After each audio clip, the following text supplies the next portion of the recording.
5 राज्यों के विधानसभा चुनाव के बाद सबकी नजरें इस बात पर है कि आखिर किस राज्य में किस पार्टी की सरकार बनेगी। कांग्रेस के प्रबल चांसेस बन रहे हैं कि मध्य प्रदेश, राजस्थान, छत्तीसगढ़ जैसे राज्यों में कांग्रेस पूर्ण बहुमत के साथ सरकार बना लेगी।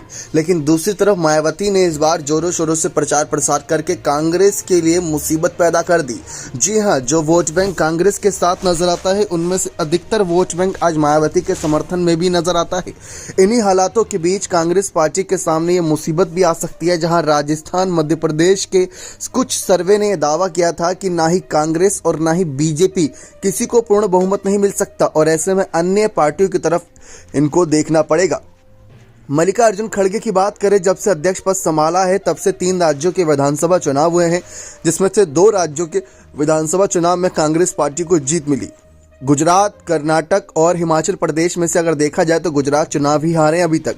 तो ऐसे में मल्लिकार्जुन खड़गे अपने इस स्ट्राइक रेट को आगे बढ़ाए रखना चाहेंगे और जीत का सिलसिला यूं ही आगे रखना चाहेंगे और अगर जरूरत पड़ी तो अन्य दलों को भी मनाने की कोशिश की जाएगी।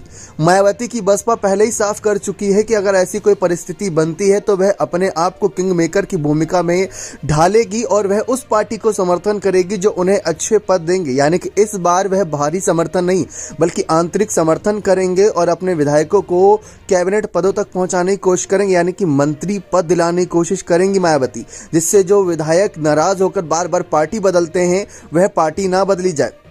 इसी सिलसिले में क्या मायावती और मल्लिकार्जुन खड़गे कोई मुलाकात हो सकती है, क्योंकि आकाश आनंद ने, मायावती की भतीजे ने, इस बार इन राज्यों में चुनावी मोर्चा संभाला। लेकिन सबको पता है कि आखिरी फैसला मायावती का ही होता है और ऐसे में मल्लिकार्जुन खड़गे भी कहीं ना कहीं मायावती का पूरा मान सम्मान करते हैं। दलित के एक बड़े चेहरे माने जाते हैं साउथ की तरफ मल्लिकार्जुन खड़गे, तो नॉर्थ यानी कि उत्तरी भारत में मायावती का दबदबा है और ऐसे में मायावती का समर्थन लेने के लिए मायावती से बातचीत करना भी बेहद जरूरी है। और ना सिर्फ विधानसभा चुनाव के सिलसिले में गठबंधन बल्कि लोकसभा चुनाव भी नजदीक है और ऐसे में कांग्रेस पार्टी की पूरी कोशिश थी कि बसपा के तमाम नेताओं को साथ लाया जाए, मायावती को साथ लाया जाए। इसके लिए अजय राय कोशिश कर रहे थे, लेकिन अजय राय की अभी तक सारी कोशिशें नाकाम गईं। अब मायावती भले ही गांधी परिवार से नाराज चल रही हो, क्योंकि सोनिया और राहुल की अध्यक्षता में काफी बसपा के नेता कांग्रेस में शामिल हुए और कांग्रेस ने उन्हें शामिल भी किया। लेकिन ऐसे में जब से मल्लिकार्जुन खड़गे बने हैं तब से एकमात्र दलित के चेहरे वही नजर आ रहे हैं।